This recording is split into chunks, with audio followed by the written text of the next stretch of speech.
আসসালামু আলাইকুম। আপনাদের মাঝে হাজির হয়ে গেছে আজকে চিকেন বিরিয়ানি নিয়ে।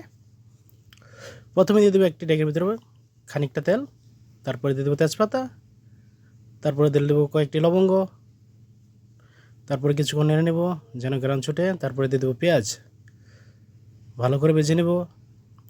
তারপরে দিয়ে দেবো আদা কুচি, রসুন কুচি, কিছুক্ষণ নেড়ে তারপরে আমরা দিয়ে দিলাম চিকেন। আমাদের চিকেন হাফ ভাজা ছিল, ভেজে নিয়েছিলাম আমরা আগেই।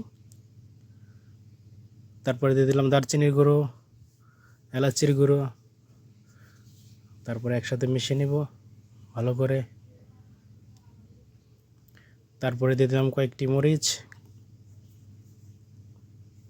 এই আমাদের বিরিয়ানির মশলা দিয়ে দেবো আমরা যতটুকু পরিমাণ লাগে।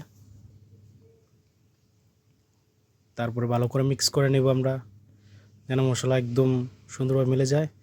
তারপরে দিয়ে দেবো চাল আমরা ধুয়ে ঝরঝরাভাবে শুকিয়ে রেখেছিলাম। ভালো করে মিলিয়ে চালের দ্বিগুণ দিয়ে দেবো পানি।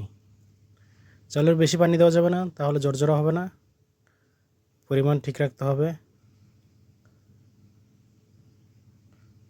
বিরিয়ানির পানি ঠিক না হলে বিরিয়ানি খেতে স্বাদ লাগে না। এই ছিল আজকে আমাদের চিকেন বিরিয়ানি, খুবই ঝরঝরা। উপর দিয়ে দিলাম পেস্তা, আর এটা দিয়ে দিলাম আমরা বাটার।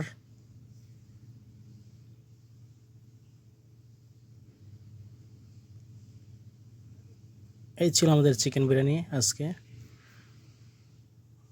ভালো লাগলে লাইক কমেন্ট সাবস্ক্রাইব করবেন। সবাইকে রইল শুভকামনা। আর কেমন হয়েছেন কমেন্টে জানাবেন আমাদের বিরিয়ানিটা। ইনশাল্লাহ বাড়িতে ট্রাই করবেন। বাই বাই, আল্লাহ হাফেজ, টাটা।